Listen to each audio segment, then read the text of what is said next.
الحمد لله رب العالمين والعاقبة للمتقين ولا عدوان إلا على الظالمين وأشهد أن لا إله إلا الله وحده لا شريك له وأشهد أن محمدا عبده ورسوله صلى الله عليه وعلى آله وأصحابه وسلم تسليما كثيرا يا أيها الذين آمنوا اتقوا الله حق تقاته ولا تموتن إلا وأنتم مسلمون.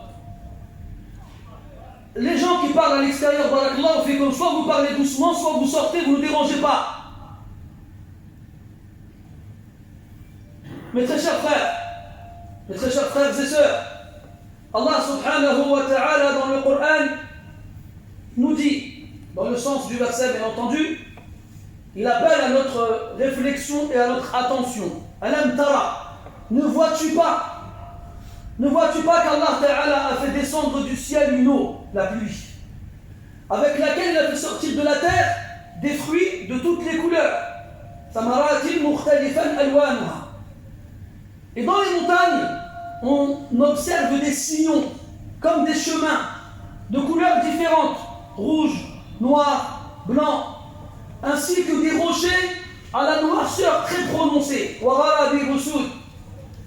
Et aussi, chez les hommes, chez les êtres humains, chez les animaux sauvages et chez les animaux domestiques, on trouve différentes sortes et différentes couleurs.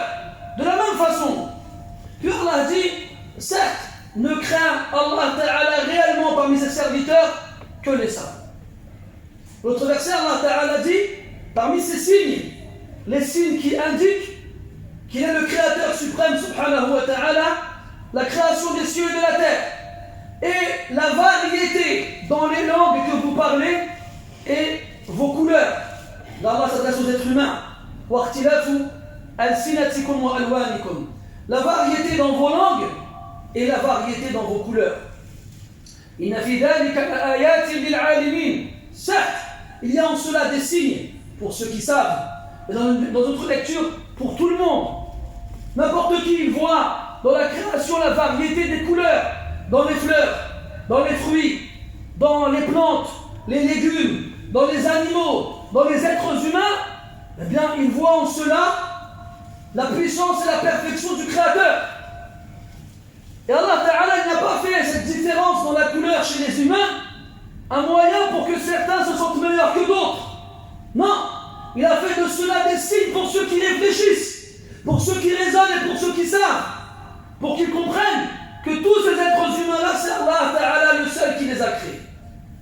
Le prophète sallallahu alayhi wa sallam nous a dit, il n'y a pas de supériorité à un arabe sur quelqu'un qui n'est pas arabe, ou sur quelqu'un qui n'est pas arabe, ou à quelqu'un qui n'est pas arabe sur quelqu'un qui est arabe, ou à un blanc sur un noir, ou à un noir sur un blanc.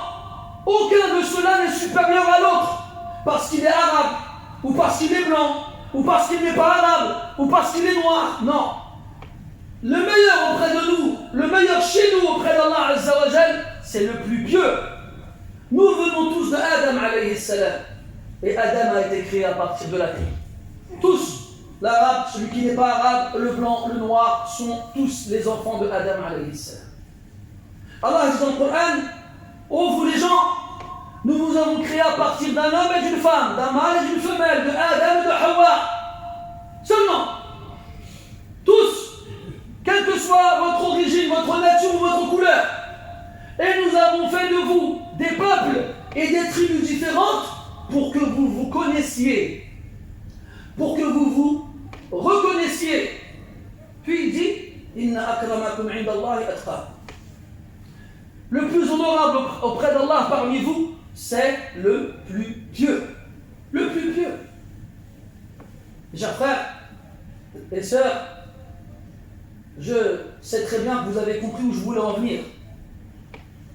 Et que vous savez à quoi je veux faire allusion et référence. Subhanallah, tous les jours, on entend et on voit des choses extraordinaires. Normalement, le mot extraordinaire a une connotation positive. Mais aujourd'hui, elle a plus tendance à être négative. Plus les jours passent et plus on voit des choses qui nous font regretter d'avoir ouvert les yeux cette journée. On a vu ces derniers jours une vidéo qui s'est répandu sur les réseaux sociaux et qui a été même diffusé dans les différents moyens médiatiques d'un jeune arabe qui agresse physiquement et verbalement un autre jeune noir en lui disant des choses tellement graves que les poils s'hérissent sur le corps et qu'on en a la chair de poule. Mais comment c'est possible de dire des choses pareilles? Comment c'est possible de faire des choses pareilles? Et puis nous, on a tendance à faire des raccourcis assez rapidement. Ah, c'est un arabe, donc c'est un musulman. Ah, c'est un musulman, donc tous les musulmans, ils pensent la même chose. Et quand, aujourd'hui, à l'ère de la diffusion de l'actualité aussi rapide, tu viens le vendredi et tu fais face aux gens et tu leur parles de la pluie et du beau temps, c'est manquer de respect aux personnes qui se sentent directement concernées par cet événement-là et qui ont raison de le faire. On ne peut pas donc passer à côté de ces choses-là. Surtout que malheureusement, ce genre d'imbécile, et je pèse mes mots, qui n'a pas le courage, mais la folie de dire des choses pareilles, eh bien on sait que beaucoup de gens malheureusement n'auront pas le même cran, mais ils n'en pensent pas moins. Même des fois, notamment dans les quartiers ou dans les cités, où tout le monde est un peu mélangé, des fois on prend ça sous le ton de la plaisanterie. On rigole ensemble. L'arabe il va dire au noir un truc de raciste en plaisantant, et vice versa. Ça commence comme ça. Ça commence en prenant les choses à la dérision, en prenant les choses sous le ton de la plaisanterie. Puis le jour où il y a vraiment des conflits, il y a vraiment des disputes, eh bien on entend des choses presque similaires, mais avec le ton de la colère. Et là les gens se sont insultés. Alors, il faut bien comprendre une chose, surtout quand il y a des répercussions au niveau national. Vous avez vu comment les médias ils ont repris l'affaire? Ils ont dit que ce maghrébin-là a fait référence à la traite arabo-musulmane. Regardez le choix des mots.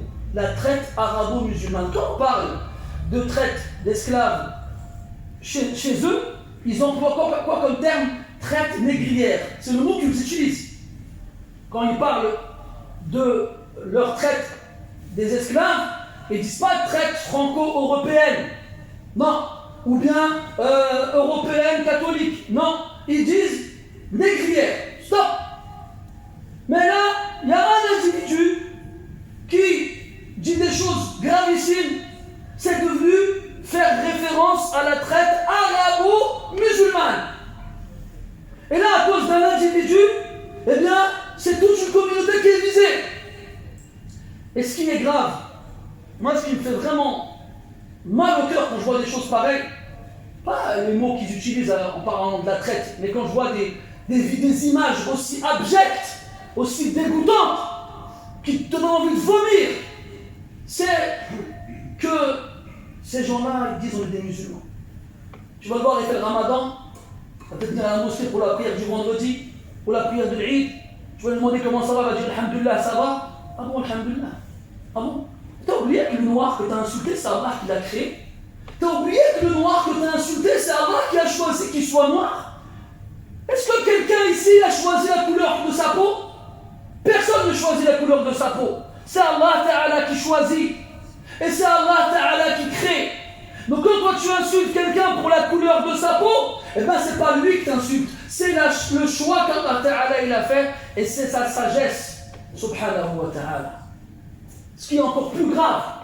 Ce qui est encore plus grave. Surtout quand dans notre religion, alhamdulillah, ces barrières elles ont été brisées dès le départ. Il n'y a pas de noir, il n'y a pas de blanc, il n'y a que des musulmans. Omar ibn Khattab radiallahu anhu, il voyait Abu Bakr et Omar, et Abu Bakr pardon et Bilal, il disait Inna Abu Bakr sayyidana a'taqa Bilalan sayyidana. Il regardait Abu Bakr et Bilal, Abu Bakr l'arabe, le Qurashi, et Bilal le noir, l'éthiopien. Il disait notre maître, Abu Bakr, a libéré notre maître, Bilal. Il n'a pas dit non, c'est un éthiopien, c'est un noir. Non, il a dit notre maître. Parce qu'il sait la valeur qu'il a auprès d'Allah, subhanahu wa ta'ala, cet éthiopien-là. Donc quand le Coran nous rappelle que dans notre différence de couleur, il y a un signe de la puissance divine et de sa sagesse. Toi, t'en fais un moyen d'insulter les autres. Puis après, tu dis, moi, je suis musulman. Mais t'as compris quoi du Coran? T'as compris quoi de la Sunna? T'as compris quoi des textes? Mes frères, la logique, sans parler des textes, elle ne peut pas aller dans le sens du racisme. Prenons deux hommes, un noir et un blanc, et enlevons-leur la peau. Dis-moi, mes frères, est-ce que vous arriverez à faire la différence?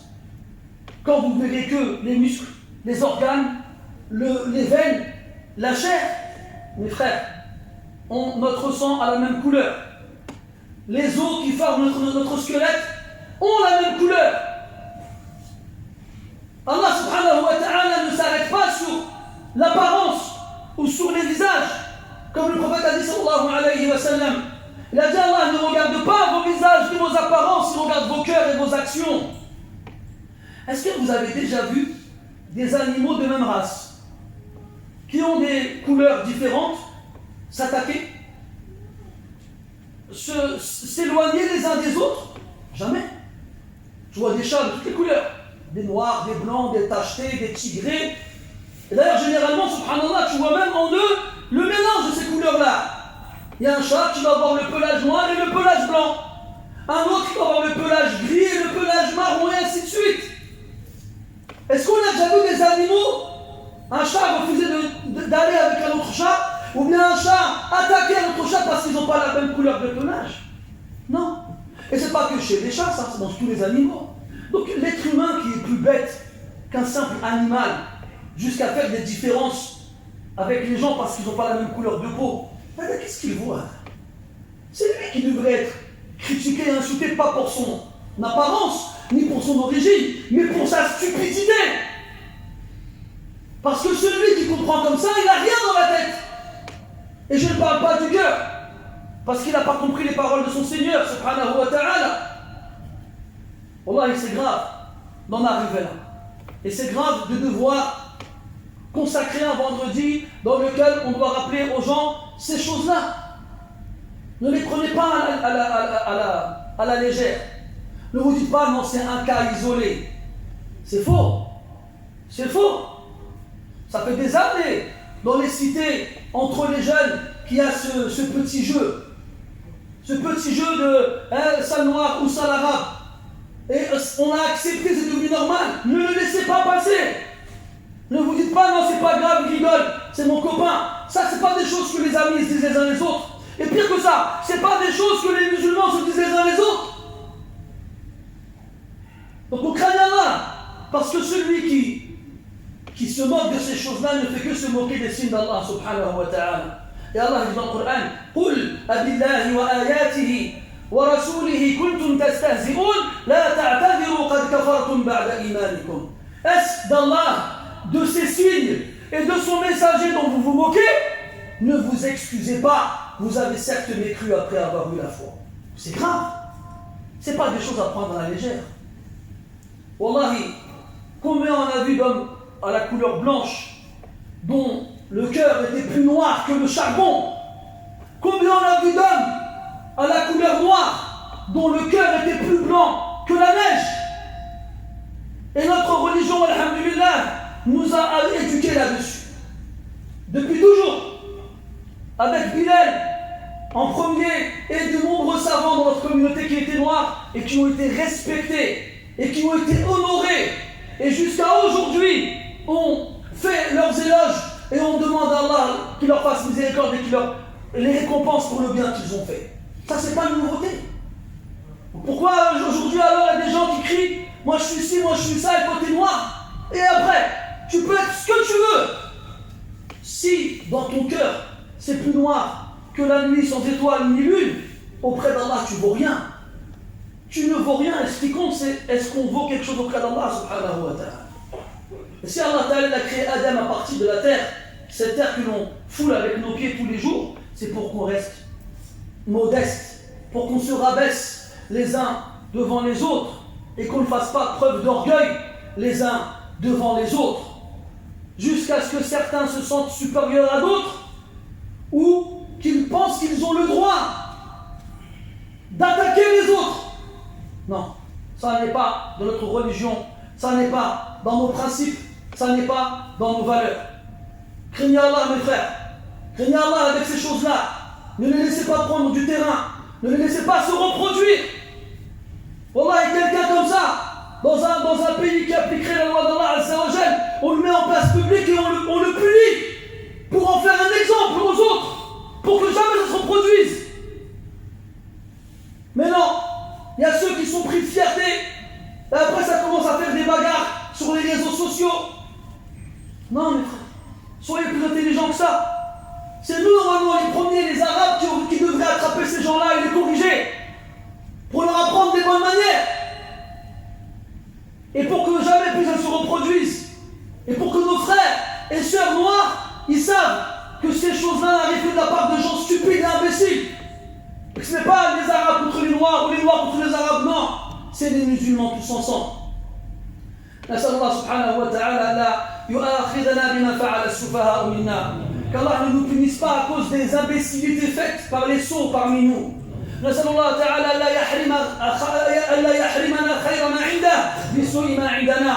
جاءتني إحدى الأخوات قبل قليل تبكي دموعا حارة لأنها تخاف على ابنتها الصغيرة من الضلال والانحراف، لأنها للأسف قد تدخل في بعض المواقع الإنترنتية وتفعل بسببها أشياء منكرة. جاءتني وهي تبكي فرحمتها وأصابني منها رقة، فأسأل الله تبارك وتعالى أن يهدينا وأن يهدي هذه المرأة وأن يهدي بنتها وأن يهدي بنات المسلمين كلهن. اللهم لا تزغ قلوبنا بعد إذ هديتنا وهب لنا من لدنك رحمة إنك أنت الوهاب. اللهم خذ بأيدي أولادنا وبناتنا إلى الهدى والرشاد. اللهم اجعلنا وإياهم من خير العباد. اللهم أصلح بنا البلاد يا رب العالمين. اللهم اصرف عنا وعنها سفاسف الأمور يا رب العالمين. اللهم اهدنا لأحسن الأخلاق والأقوال والأخلاق والأقوال لا يهدي لأحسنها إلا أنت، واصرف عنا سيئها لا يصرف عنا سيئها إلا أنت. سبحانك اللهم وبحمدك أشهد أن لا إله إلا أنت نستغفرك ونتوب إليك. وصلى الله على نبينا محمد وعلى آله وأصحابه أجمعين والحمد لله رب العالمين. وقوموا إلى صلاتكم ورحمكم الله.